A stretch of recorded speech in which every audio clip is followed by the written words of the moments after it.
இந்த சிறு நாளிலிருந்து நாங்கள் சிறு குழுவாக கூடி இந்த ஜிகேம் பகுதிகளுக்கு ஒரு சுவிசேஷத்தை அறிவிக்கும்படி ஒரு சிறு மந்தைகளை கொண்டு வந்து சேர்த்து கிருபைக்காரன் சோதனை கண்டவரை ஆண்டவரை இப்போது நிலையில் கூட பேசுவதாக பார்த்து இந்த வார்த்தை தாரும்.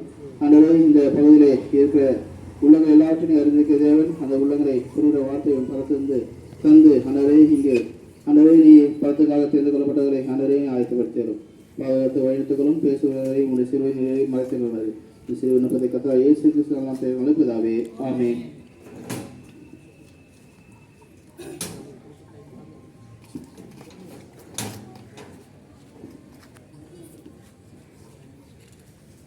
எங்களை பார்த்துக் கொண்டு கேட்டுக்கொண்டிருக்கிற இந்த ஜிகேஎம் பகுதி மக்களே, உங்களுக்கு அனைவருக்கும் கர்த்தராகிய இயேசு கிறிஸ்து நாமத்திலே உங்களுக்கு வாழ்த்துக்களை வணக்கங்களை நாங்கள் தெரிவித்துக் கொள்கிறோம்.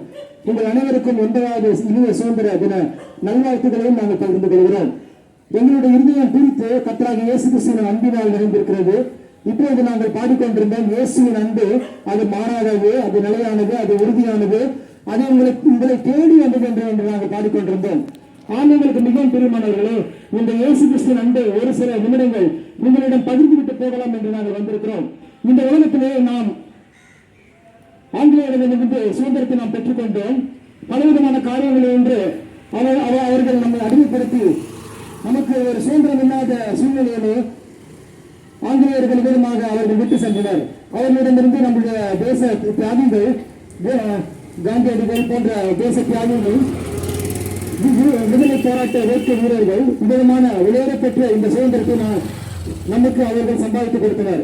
ஆனால் தான் இப்போது நாம் சுதந்திரத்துடன் நாம் நின்று கொண்டு பேசிக் கொண்டிருக்கிறோம். யார் வேண்டும் என்றாலும் எதை குறித்து வேண்டும் என்றாலும் விவாதிக்கலாம், பேசலாம் என்ற ஒரு சுதந்திரம். ஆகவே இப்போது நாங்கள் சொல்லக்கூடிய இந்த சுதந்திரம் சத்தியத்தின் அறிவுகள், சத்தியம் உங்களை விடுதலையாக்கும்.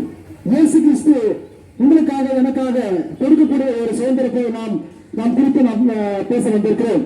நீங்கள் எங்கிருந்தாலும் ஒரு 5 நிமிடங்களுக்கு உங்களுடைய செவிகளை எங்கே சற்று செவிசாய்த்து கேட்கும்படி தாழ்ந்தோடு நான் வேண்டிக் கொள்கிறேன். அதற்கு உதவியாக பரிசுத்த வேதாந்திலிருந்து ஒரு வசனத்தை வாசிக்கிறேன். பரிசுத்த யோவானுடைய சுவிசேஷம் 3ஆம் அதிகாரம் 16ஆம் வசனம். தேவன் தன்னுடைய இளையப்பேரான குமாரனை விசுவாசிக்கிறவன் எவனோ அவன் கெட்டு போகாமல் நித்திய ஜீவனை அடையும்படிக்கு அவரை தந்திரலி உணர்வாய் உலகத்தை அன்பு கூர்ந்தார். ஆகவே இயேசு கிறிஸ்துவின் அன்பு நிமித்தமாக, தேவனுடைய அன்பு நிமித்தமாக கர்த்தராகிய இயேசு கிறிஸ்துவை உலகத்திலே அவர் தந்திருந்தார். தம்முடைய ஒரே பேரான குமாரனை எதற்காக அவர் தந்திருக்கிறார் என்று பார்த்தால், மனுஷன் கெட்டு போய்விட்டான். இதனாக மனுஷன் பாவத்தினாலே அவன் மரித்த நிலையிலே இருக்கிறான் என்று பரிசுத்த வேதம் சொல்கிறது. நீதிமான ஒருவனாகிலும் இல்லை, உணர்வுள்ளவன் இல்லை, தேவனை தேடுகிறவன் இல்லை, எல்லாரும் வழி தப்பி கெட்டு போனார்கள், நன்மை செய்கிறவன் ஒருவனும் இல்லை என்று பரிசுத்த வேதம் சொல்கிறது. ஆகவே தான் இந்த கெட்டு போன மனுஷனை தேடி கண்டுபிடித்து ரட்சிக்க தேவன் மனுஷன் கெட்டு போய்விடக்கூடாது, அவனை நரகத்திற்கு அனுப்புவது தேவனுடைய சித்தம் அல்ல. தன்னுடைய ராஜ்யத்திலே, பரலோக ராஜ்யத்திலே, சொர்க்கத்திலே அவனை சேர்க்க வேண்டும் என்பதற்காக தன்னுடைய அருமையான குமாரனை அன்பு நிமித்தமாக இந்த உலகத்திற்கு அவர் தந்திருந்தார். கர்த்தராகிய இயேசு கிறிஸ்து வந்தார். கர்த்தராகிய இயேசு கிறிஸ்து இந்த உலகத்திலே அவர் ஏழை கோலத்திலே மானுடனாய் அவதரித்தார். உங்களை போல என்னை போல அவர் பிறந்தார். 33 ஆண்டு காலம் இந்த உலகத்திலே வாழ்ந்தார். பலருக்கு நன்மை செய்கிறவராக கர்த்தராகிய இயேசு கிறிஸ்து சுற்றித் இருந்தார். முடிவிலே தான் வந்த நோக்கத்தை நிறைவேற்றும்படியாக இதோ உலகத்தின் பாவத்தை சுமந்து தீர்க்கிற தேவ ஆட்டுக்குட்டியாக கர்த்தராகிய இயேசு கிறிஸ்து உங்களுக்காக எனக்காக சிலுவையிலே தன்னுடைய ரத்தத்தை சிந்த அவர் தன்னையே பலியாக ஒப்புக் கொடுத்தார். அனைவரை மீட்கும் பொருளாக கர்த்தராகிய இயேசு கிறிஸ்துவை அவர் சிலுவையிலே தன்னைத்தானே பட்டம் செய்து அவர் ஒப்புக் கொடுத்தார். தேவனுக்கும் மனுஷனுக்கும் மத்தியஸ்தர் ஒருவரே, தன்னை மீட்கும் பொருளாக தன்னையே தந்தவர் கர்த்தராகிய இயேசு கிறிஸ்து. எதற்காக தன்னையே தர வேண்டும்?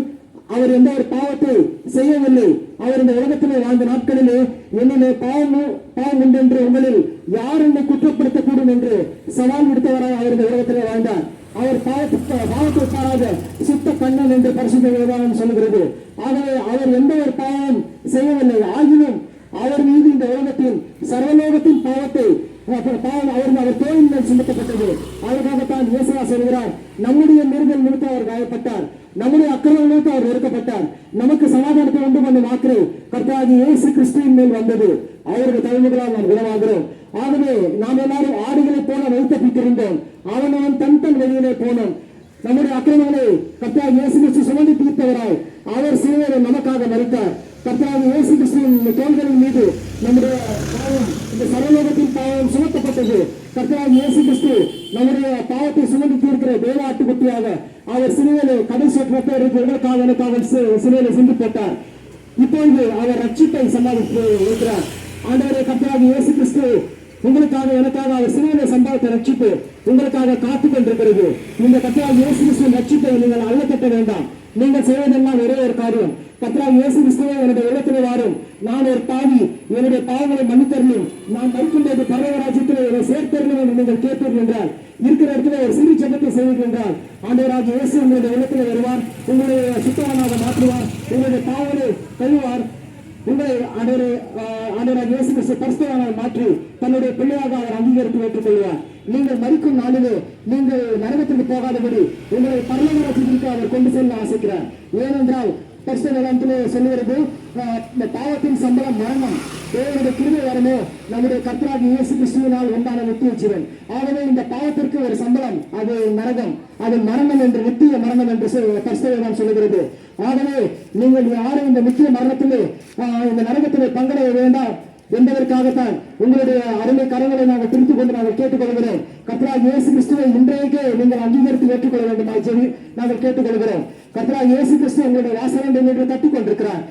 ஒருவரின் சத்தத்தை கேட்டு கதவை திறந்தால் அவரிடத்தில் நான் பிரவேசித்து அவனுடைய போஜனம் பண்ணுவேன், அவனும் என்னுடைய போஜனம் பண்ணுவான் என்று ஆண்டவராகிய இயேசு கிறிஸ்து உங்களை பார்த்து அழைக்கிறார்.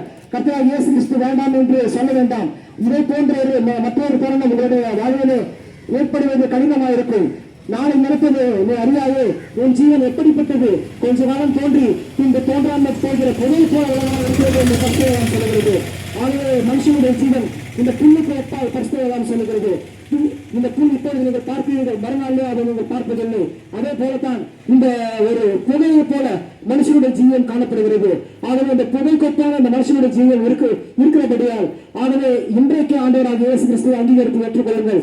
கர்த்தராகிய இயேசு கிறிஸ்து உங்களுடைய ஜீவனுக்காக உங்களுக்கு நித்திய ஜீவனை கொடுக்க அவர் எல்லாவற்றையும் அனைத்தையும் கல்வாரி சிலுவையிலே செய்து முடித்து விட்டார். நீங்கள் எந்த ஒரு புண்ணிய காரியங்களையோ நீங்கள் செய்ய வேண்டியதில்லை. ஆண்டவராகிய இயேசு கிறிஸ்து ஒரே ஒரு காரியத்தை தான் உங்களிடத்திலே கேட்கிறார். உங்களுடைய இருதயத்தை கேட்கிறார். உங்களுடைய இருதயத்திலே ஒரு இடத்தை கேட்கிறார். ஆண்டவராகிய இயேசு உங்களுடைய இருதயத்திலே அவரை அங்கீகரித்து நீங்கள் ஏற்றுக்கொள்வீர்கள் என்றால் உங்களுடைய உள்ளத்திலே வருவார்.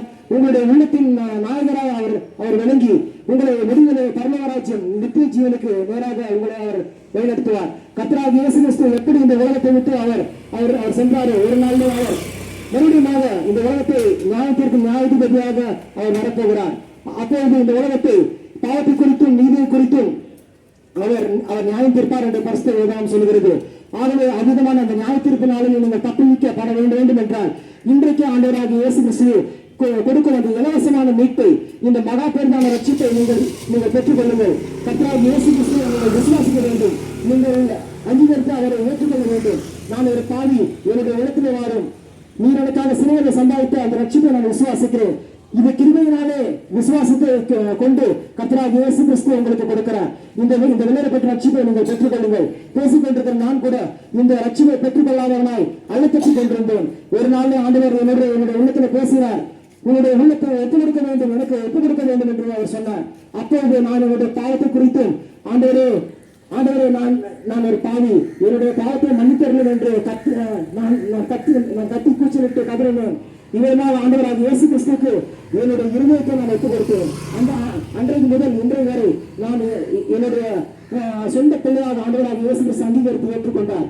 உங்களையும் ஆண்டவராகிய இயேசு கிறிஸ்து சொந்த பிள்ளையாக அங்கீகரித்து ஏற்றுக்கொண்டு உங்களுக்கு முடிவிலே நித்திய ஜீவனை கொடுக்க, பரலோக ராஜ்யத்தின் பாக்கியத்தை கொடுக்க ஆண்டவராகிய இயேசு கிறிஸ்து காத்துக் கொண்டிருக்கிறார். கர்த்தராகிய இயேசு கிறிஸ்து விசுவாசி, அப்பொழுது நீயும் உன் வீட்டார்கள் ரட்சிக்கப்படுவீர்கள்.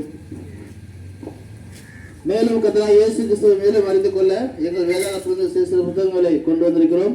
நீங்கள் வாங்கி வாசியுங்கள். எங்கள் விலாசத்தை கூறுகிறோம். ஏல்பெத்து ஜெப வீடு நம்பர் 11/12, அன்னை தெரசா நகர், சென்ட் ஜோசப் பள்ளி அருகில், சீனிவாச நகர், வில்லிவாக்கம், சென்னை 49.